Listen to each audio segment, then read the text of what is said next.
खारपाळ पट्टा आहे, याच्यामध्ये शाश्वत सिंचनाची व्यवस्था 1,00,000 कोटी रुपये खर्च करून आपण त्या ठिकाणी करतो आहोत। या सगळ्या गोष्टी खऱ्या अर्थानं आम्हाला भाऊसाहेब पंजाबराव देशमुखांनी जो शाश्वत मार्ग दाखवलेला आहे त्या मार्गानेच चालण्याचा प्रयत्न आमचा आहे।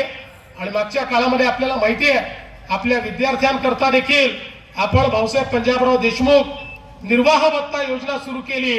आपल्या ज्या विद्यार्थ्यांना हॉस्टेलला ऍडमिशन मिळत नाही त्यांना त्या ठिकाणी बाहेर राहण्याकरता निर्वाह भत्ता देण्याची सुरुवात ही देखील आपण या ठिकाणी केली आणि ते मिशन देखील भाऊसाहेबांचं शिक्षणाचं मिशन हे पुढे नेण्याचं काम आम्ही करतोय।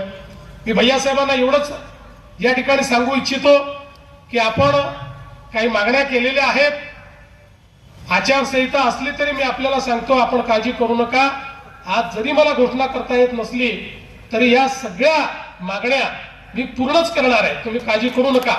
आणि जसं पंकज भाऊनी सांगितलं, आमचे पंकज भाऊ आता तुमचे राजदूत म्हणून आमच्या मंत्रिमंडळात आहे, त्याच्यामुळे तुम्हाला काही लागलं तर तुम्ही पंकज भाऊला सांगू शकता। पंकज भाऊ अधिकाराने ते सगळे या ठिकाणी करून घेऊ शकतात।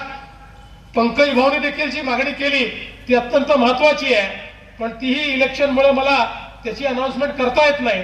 पण माझ्याकडे मागणी करण्यापेक्षा खाते तुमच्याकडे, अधिकारी तुम्हालाच आहे, त्यामुळे इलेक्शन झाल्यानंतर तुम्हीच येऊन घोषणा करून टाका आणि भाऊसाहेब पंजाबराव देशमुखांच्या नावाने जे एक प्रशासकीय मोठं